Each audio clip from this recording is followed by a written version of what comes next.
आज हम एक कहानी सुनेंगे और इस कहानी के जरिए एक बहुत बड़े मसले को समझेंगे। ये कहानी तो है एक इंसान की, लेकिन ये हमें एक बहुत बड़ी सच्चाई का आईना दिखाती है। जरा सोचिए, एक गांव में रहने वाले किसान के बारे में। उसकी पूरी दुनिया, उसकी पूरी जिंदगी, उसकी सारी उम्मीदें, सब कुछ बस जमीन के उस एक टुकड़े से बंधी होती हैं। और पता है, उसके लिए जो आसमान है ना, वो उम्मीद भी है और खतरा भी। वही आसमान जो बूंदे बरसाकर उम्मीदें जगाता है, कभी कभी वही आसमान सब कुछ तबाह कर देने वाला कहर भी बन जाता है। तो चलिए इस बात को समझने के लिए मिलते हैं एक किरदार से, रामू से। रामू जो सिर्फ एक इंसान नहीं, बल्कि भारत के उन लाखों करोड़ों ग्रामीण मजदूरों की जीती जागती तस्वीर है, जिनकी सारी उम्मीदें अपनी जमीन से जुड़ी होती हैं।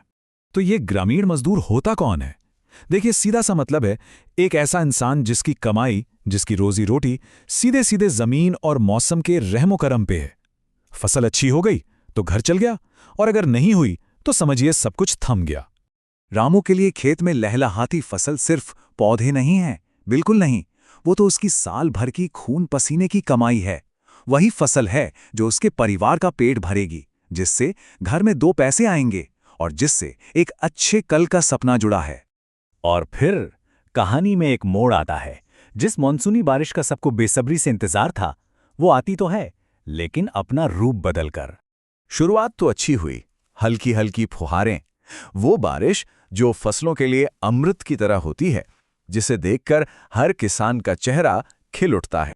लेकिन बहुत जल्द ये फुहारें एक ऐसी मूसलाधार बारिश में बदल गईं जो थमने का नाम ही नहीं ले रही थीं। अब पानी जरूरत से बहुत ज्यादा हो चुका था और उम्मीद की जगह अब चिंता की लकीरें माथे पर खिंचने लगी थीं। और आखिर में वही बारिश एक विनाशकारी सैलाब बन गई।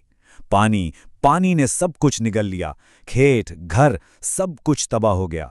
तो चलिए अब देखते हैं कि इस तबाही का अंजाम क्या हुआ, नुकसान कितना बड़ा था। 100%, मतलब पूरी की पूरी फसल खत्म, एक दाना तक नहीं बचा।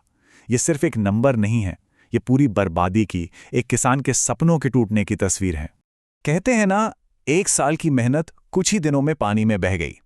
बस यही एक लाइन रामू और उसके जैसे लाखों किसानों के उस दर्द को बयां कर देती है, जिनका सब कुछ एक झटके में खत्म हो गया।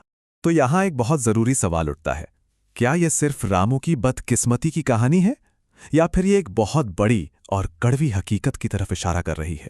तो सवाल ये है, क्या रामू की कहानी अकेली है, एक अपवाद है? इसका जवाब है बिल्कुल नहीं।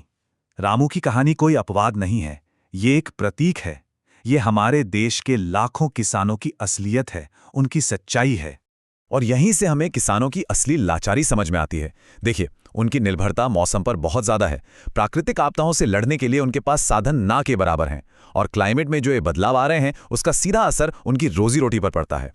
और एक बार जब फसल बर्बाद हो जाती है तो वो कर्ज और फिर उससे उभरने के एक ऐसे चक्र में फंस जाते हैं जो कभी खत्म ही नहीं होता। तो ये पूरी कहानी, रामू का ये संघर्ष, हमें एक बहुत ही अहम सवाल के सामने लाकर खड़ा कर देता है। एक ऐसा सवाल जिस पर हम सबको सोचना पड़ेगा। सोचिए कि इस बदलते मौसम की दुनिया में सबसे बड़ा जोखिम, सबसे बड़ा खतरा असल में कौन उठा रहा है? ये सवाल हमें सोचने पर मजबूर करता है कि इस पूरी लड़ाई में सबसे आगे कौन खड़ा है, और क्या हम उनके लिए कुछ कर भी रहे हैं या नहीं।